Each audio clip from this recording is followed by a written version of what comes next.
অসমৰ ৰাইজক মই তিনিটা কথা স্পষ্টভাৱে কৈছো যে গৌৰৱ গগৈয়ে পাকিস্তানত ISI নিমন্ত্ৰণত গৈছিল।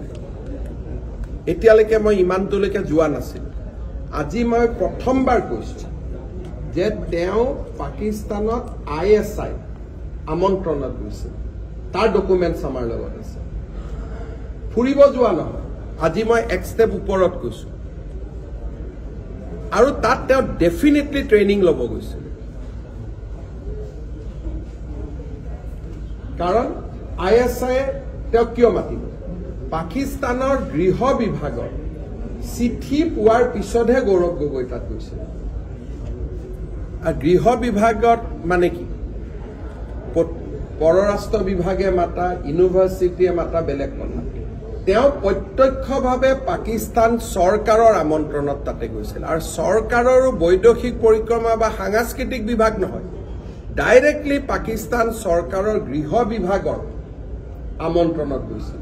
অসমৰ ৰাইজক মই তিনিটা কথা স্পষ্টভাৱে কৈছো যে গৌৰৱ গগৈয়ে পাকিস্তানত ISI নিমন্ত্ৰণত গৈছিল। এতিয়ালৈকে মই ইমানটোলৈকে যোৱা নাছিল। আজি মই প্ৰথমবাৰ কৈছো যে তেওঁ পাকিস্তানত ISI আমন্ত্ৰণত গৈছিল। তাৰ ডকুমেণ্টছ আমাৰ লগত আছে। ফুৰিব যোৱা নহয়। আজি মই এক ষ্টেপ ওপৰত কৈছো।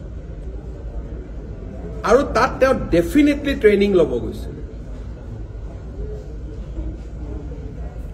কাৰণ ISI তেওঁ কিয় মাতিব? পাকিস্তানৰ গৃহ বিভাগৰ চিঠি পোৱাৰ পিছতহে গৌৰৱ গগৈ তাত গৈছিল।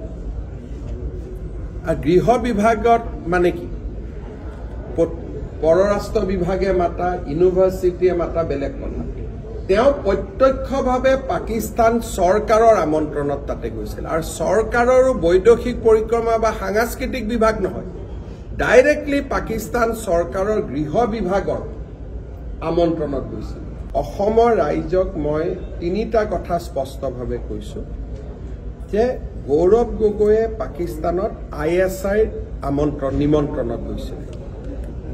এতিয়ালৈকে মই ইমানটোলৈকে যোৱা নাছিল।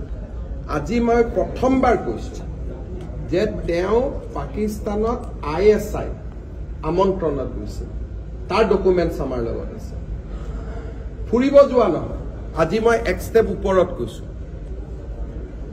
আৰু তাত তেওঁ ডেফিনেটলি ট্ৰেইনিং ল'ব গৈছিল। কাৰণ ISI তেওঁ কিয় মাতিব? পাকিস্তানৰ গৃহ বিভাগৰ চিঠি পোৱাৰ পিছতহে গৌৰৱ গগৈ তাত গৈছিল। আৰু গৃহ বিভাগত মানে কি? পৰৰাষ্ট্ৰ বিভাগে মাতা, ইউনিভাৰ্চিটিয়ে মাতা বেলেগ কথা। তেওঁ প্ৰত্যক্ষভাৱে পাকিস্তান চৰকাৰৰ আমন্ত্ৰণত তাতে গৈছিল। আৰু চৰকাৰৰো বৈদেশিক পৰিক্ৰমা বা সাংস্কৃতিক বিভাগ নহয়, ডাইৰেক্টলি পাকিস্তান চৰকাৰৰ গৃহ বিভাগৰ আমন্ত্ৰণত গৈছিল।